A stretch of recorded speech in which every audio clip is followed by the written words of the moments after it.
आंखें आत्मा की खिड़की होती है। कोई आपके सामने है तो आप उसकी आंखें देखकर काफी कुछ पता कर सकते हैं। जैसे कोई लड़की या लड़का आपको बस देखता ही जा रहा है बिना पल के झुकाए, तो हो सकता है उसके अंदर आपके लिए कुछ रोमांटिक फीलिंग हो। अगर कोई लड़का या लड़की आपसे नजरें चुरा रहा है तो हो सकता है या तो वो आपसे घबराया हुआ है या आपसे कुछ छुपा रहा है। लोगों को पढ़ना आसान नहीं है, लेकिन अगर आप ऐसा कर सकते हैं तो ये एक शानदार टैलेंट है। हम जानते हैं कि हर कोई अलग है, इसीलिए उनकी बातों की या उनके कामों की व्याख्या हमेशा सही भी हो सकती है और गलत भी। रिसर्च से पता चलता है कि जो लोग दूसरों को दयालु, पोलाइट, ऑनेस्ट और अच्छा नेचर वाला मानते हैं, वह लोग भी अच्छे गुण वाले होते हैं।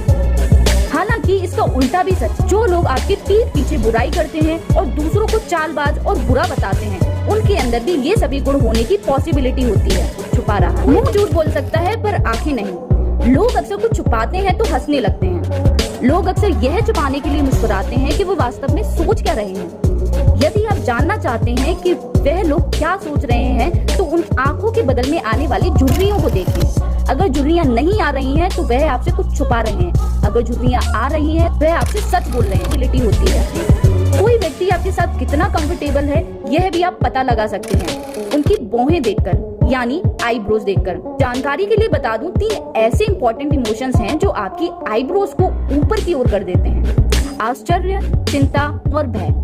जब किसी फ्रेंड के साथ आप कंफर्टेबल होते हैं और बातचीत कर रहे होते हैं, तो आप भौहें ऊपर उठाने की कोशिश करें। यह करना हार्ड होगा ना, लेकिन यही आप किसी व्यक्ति से बात कर रहे हैं और वो अपनी आईब्रोज को ऊपर उठा रहा है, तो इसका मतलब यह है कि वह आपसे कुछ छुपा रहा है या फिर आपके साथ uncomfortable. Para language is a non verbal communication, जो आपके बात करने के तरीके, पिच या टोन से पता चल जाती है।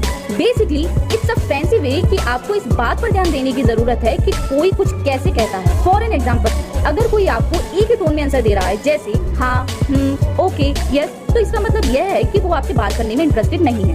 वहीं अगर कोई आपको सरकाज़्म में दे रहा है, जैसे हाँ कर लूंगा, ओके हो जाएगा, तो इसका ऑपोजिट मतलब है जो वो बोल रहा है। इसलिए बातों पर ध्यान देना चाहिए कि कोई कितना शब्दों पर जोर दे। बार बार सिर हिला रहा है तो समझ जाइए वो आपसे सहमत है। अगर कोई अपने कंधे को पीछे करके सीधा चल रहा है और आगे की ओर देख रहा है, तो इट्स अ सिग्नल कि वह अपने आप से खुश है और उसके अंदर आत्मविश्वास भरा हुआ है।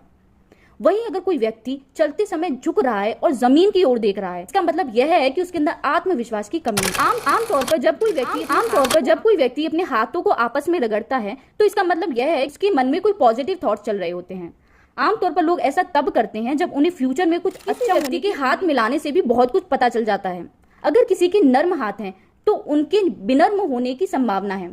वहीं अगर किसी के सख्त हाथ हैं तो संभावना है कि वह भी दबंग प्रकार के हो सकते हैं। यदि कोई व्यक्ति आपकी बात सुनता है और आपकी ओर झुकता है, तो यह स्पष्ट होता है कि उनका इंटरेस्ट आपकी बातों में और आपके काम में है। आप यह नहीं जानते होंगे कि यह रिस्पेक्ट की भी निशानी है। वहीं अगर कोई व्यक्ति इधर उधर देख रहा है, आपकी बातों पर ध्यान नहीं दे रहा है, तो इसका मतलब यह है कि वो आपकी बातचीत से थक गया है या फिर वो आपके काम या आपकी बातों में इंटरेस्टेड नहीं लग सकता है। लेकिन एक रिसर्च से पता चला है कि जो हैप्पी मदर्स होती हैं, वो अपने बच्चे को बाईं बाह में पकड़ना पसंद करती हैं। किसी व्यक्ति के जूते भी आप उसके व्यक्तित्व के बारे में काफी कुछ बता सकते हैं। रिसर्च की माने तो जो लोग घबराए हुए होते हैं, उनके पास नए या बहुत साफ जूते होंगे। जो मिलनसार लोग होते हैं वो व्यवहारिक जूते पहनेंगे। वहीं अगर जो शांत लोग होंगे, उन्हें अनकंफर्टेबल जूते पहनना पसंद है। और जो अग्रेसिव लोग होते हैं, उन्हें एंकल तक के जूते पहनना पसंद आता है। आप भी एक बार जरूर अपने जूतों की तरफ नजर डालिएगा। आपका व्यक्तित्व किस प्रकार से मेल खाता है, मुझे जरूर बताना। भविष्य में इस बात पर पूरा ध्यान दें, जब कोई आपकी शारीरिक भाषा की नकल करता है तो इसका मतलब है कि वह आपके साथ तालमेल बिठाना चाहता है। और मैं उम्मीद करती हूँ कि इन बातों से आपको लोगों को पढ़ने में और उनको जानने में हेल्प मिली होगी। मैं इन सब बातों पर आपकी सोच और आपकी राय जानना चाहूंगी। अगर आपको ये वीडियो जरा सी भी पसंद आए तो प्लीज़ लाइक करें, सब्सक्राइब करें और शेयर ज़रूर करें। धन्यवाद।